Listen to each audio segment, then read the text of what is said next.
Welcome to the deep dive. Today we're tackling a really complex and rapid tour of probably the most critical anatomy in the body. The heart and its wrapping, the pericardium. Right. Our source is the gold standard Gray's Anatomy, and our mission is to pull out the absolute key insights. The layers, the chambers, the plumbing, and of course the wiring. And this is a real challenge, because we have to verbally describe a three-dimensional structure that isn't sitting neatly in the chest at all. We're dealing with an organ that is twisted, it's skewed, it's rotated pretty dramatically. That's the first thing the text really hammers home, isn't it? The heart is positioned like a deformed pyramid, and it's lying obliquely. Exactly. So if we want to be anatomically correct, we can't just talk about the back of the heart. No, you can't. We have to use what the source calls attitudinally correct descriptions. So the base of that pyramid, which is mostly the left atrium, it faces posteriorly. Backwards and a little bit to the right. And the apex, the tip of the left ventricle, points forward anteriorly and sharply to the left. So the classic Valentine heart shape is completely wrong for how it actually sits. Completely. If you put the heart on a table, what looks posterior is actually the surface resting on the diaphragm. So we have to call it the inferior surface. That perspective is everything. Okay, that's critical. So let's start with the packaging then. Yeah. Before we even get to the pump itself, we have to understand the pericardium, the protective shell. Think of it as the heart's personal, climate-controlled, non-stretch security envelope. It's a sac that holds the heart and the very roots of the great vessels. And it's only about 1 or 2 millimeters thick, which, I mean, that's kind of surprising given its job. What's its structure? Well, it has two main parts. The outer shell is the tough, fibrous pericardium. Okay. It's made of this really robust connective tissue sort of woven together, which is why it's so strong and crucially resistant to stretching. And it's anchored in place. Oh, yeah. It's anchored superiorly to the great vessels, in the front to the sternum, and below it's actually fused with the diaphragm. That's what keeps the heart stable when you breathe.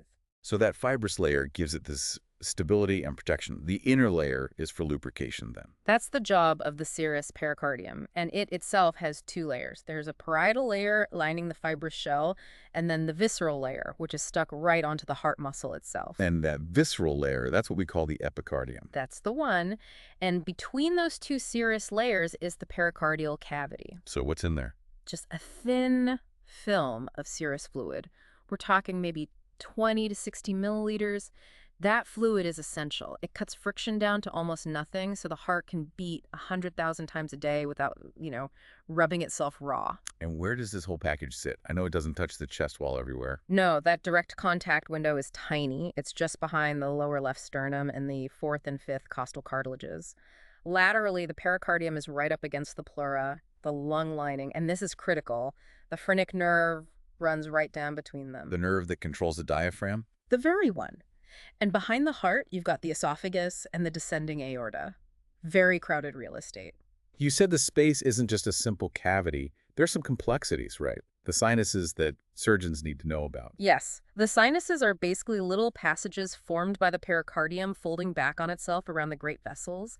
They are clinically vital. The most famous is the transverse pericardial sinus. That's the passage, right? Yes.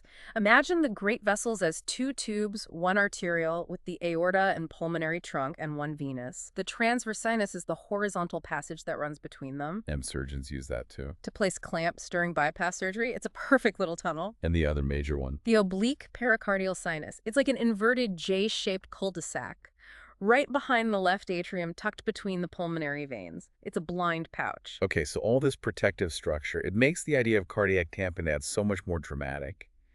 What happens when that fluid balance gets thrown off? It's a true surgical emergency. Because that fibrous pericardium doesn't stretch, if fluid, usually blood, fills up that little cavity fast, the heart literally gets squeezed. It can't expand. It can't expand to fill with blood, and the thin-walled right atrium gets crushed first, so venous return just stops.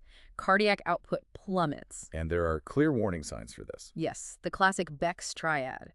You hear a small, quiet heart, the patient's blood pressure is falling, and their neck veins, the jugulars, are bulging because blood is backing up. And the fix is immediate aspiration. Pericardiocentesis, yes. You aspirate the fluid, usually from a subxiphoid approach. And what's amazing is, if the fluid built up fast, pulling off just 10 or 20 milliliters can instantly relieve the pressure and save a life. Incredible. Okay, that's the wrapper. Let's move inward to the external anatomy and the orientation of the chambers themselves. So we've got our skewed pyramid. The apex is the pointy tip, formed entirely by the left ventricle, usually around the fifth left intercostal space. The base, on the other hand, is the flat part, mostly formed by the left atrium facing backwards. So how are the four chambers arranged around that? This is where you have to visualize it. The right ventricle makes up most of the front surface, the anterior surface.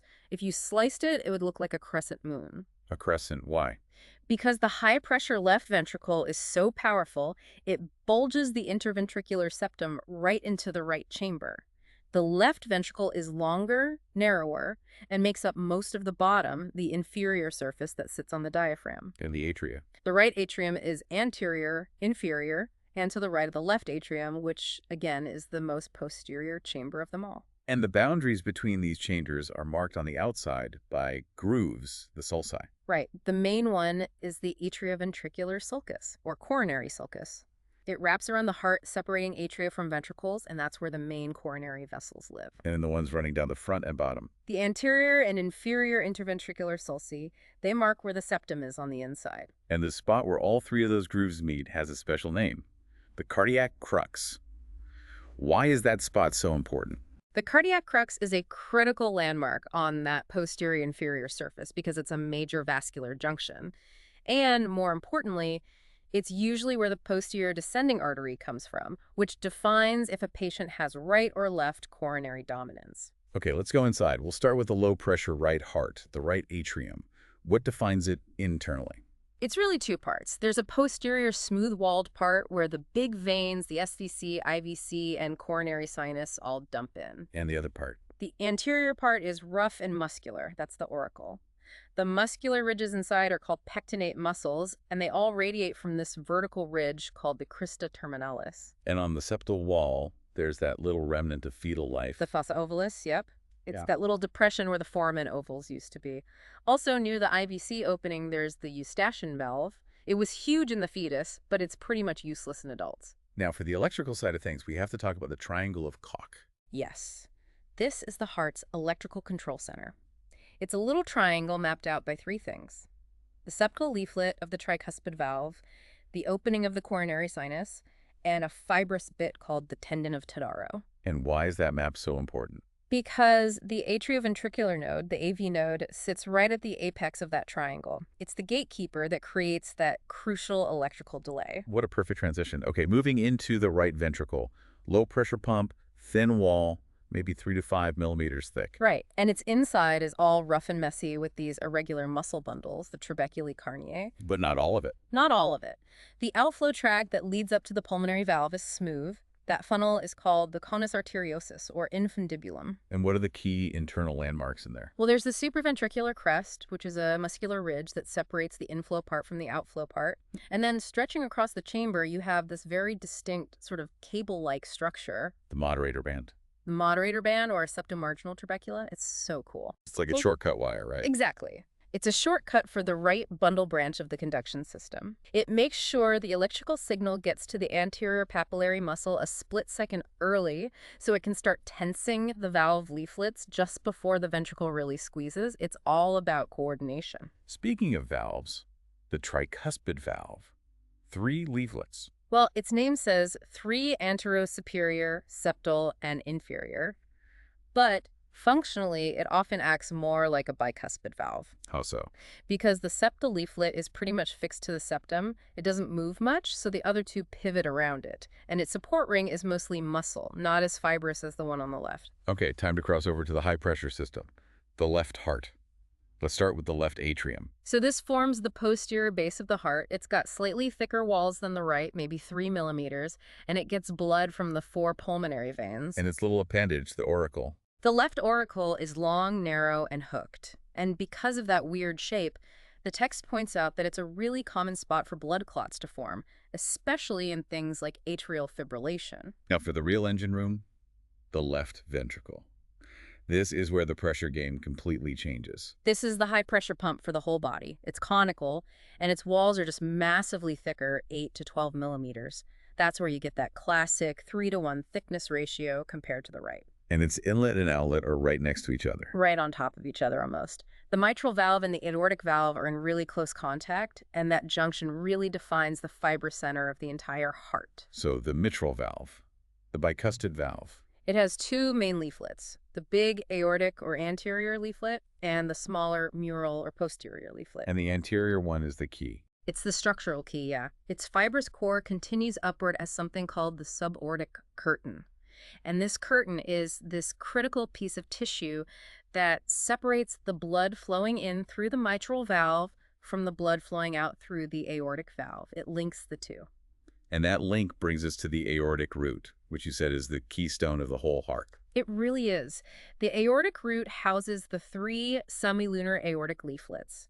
When they close, they form these little pockets called the aortic sinuses of Valsalva. And 2 of those are where the coronary arteries come from. Right. The right coronary, left coronary, and then the non-adjacent sinus. And this whole valve structure is the keystone because it supports the central architecture. But interestingly, it doesn't have a complete fibrous ring holding it in. That support structure is the fibrous skeleton. This is the critical framework. It's strongest at the central fibrous body where the aortic, mitral, and tricuspid valves all kind of meet. It does 2 essential jobs. 1, it anchors the valves so they don't blow out under pressure. And the second job? Maybe even more important, it acts as the heart's electrical firewall. A firewall. Explain that. It's a sheet of non-conductive tissue. It completely isolates the atrial muscle from the ventricular muscle. Without it, the electrical signal would just short-circuit everywhere and you'd have chaos. So there's only one way through it. Only one. The AV bundle of his is the only wire allowed to penetrate that firewall. It guarantees the atria contract first, then the ventricles. A perfect sequence. Okay, that's the structure. Let's trace the plumbing. The coronary arteries. They form an inverted crown around the heart in that atrioventricular sulcus. Let's start with the right coronary artery, the RCA. Where does it come from? It arises from the right aortic sinus, and in about 60% of people, it's the dominant artery. And what does dominant mean exactly? It just means it's the one that supplies the posterior descending artery, which feeds the inferior wall of the heart. The RCA generally supplies the right atrium, most of the right ventricle, and critically, both the SA node and the AV node in most people. And the big one for the massive left pump. That's the left coronary artery, or LCA. It's bigger, and it almost immediately splits into the anterior interventricular artery, which everyone knows is the LAD. A widowmaker. The widowmaker, yes. And the other branch is the circumflex artery. The LAD is famous for being bridged sometimes. What's that? Myocardial bridging means the artery, for a short segment, actually dips down and runs inside the heart muscle instead of on top of it. So when the heart contracts, it squeezes its own blood supply. Potentially, yes. It can restrict blood flow, especially at high heart rates. The whole LCA system is huge. It supplies most of the left ventricle, the left atrium, and the front 2/3 of the septum. And where does all that blood go once it's used? Most of it collects in the coronary sinus, this big vein on the back of the heart that dumps right into the right atrium. But there are also these tiny little veins, the smallest cardiac veins or the Bayesian veins, that drain tiny amounts of deoxygenated blood directly into all 4 heart chambers, a little bypass circuit. Fascinating. All right, last piece. The wires, the conduction system. It starts at the sinuatrial node, the SA node, the heart's natural pacemaker. It's up in the sulcus terminalis, and it sets the fastest rhythm. The impulse spreads across the atria and gets collected at the atrioventricular node, the AV node, deep in that triangle of Koch. The AV node is the essential delay, right? Why is that 40 milliseconds so critical? Oh, it's absolutely necessary. That pause gives the ventricles time to finish filling up from the atria, kicking that last bit of blood down.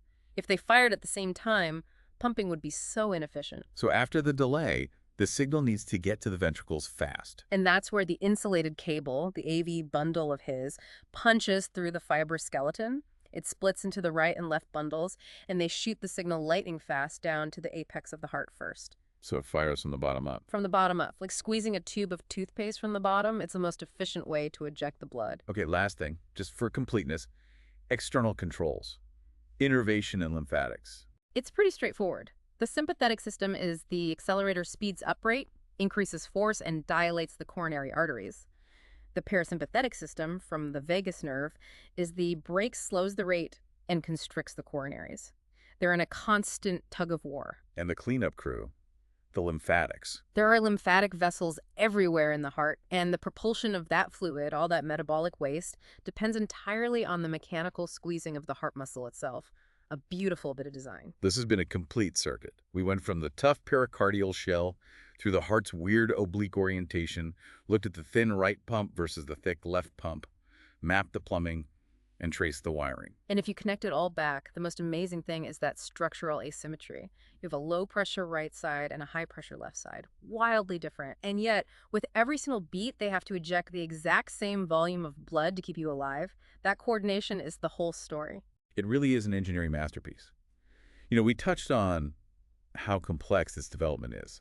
So considering the sheer complexity of the valves and that fibrous skeleton, that electrical firewall, what single structural element, if it was just slightly altered during development, do you think would cause the most immediately catastrophic outcome? That is a great question for you to think about. Indeed. We'll leave you to mull over that one. Thanks for joining us for this deep dive into cardiac anatomy.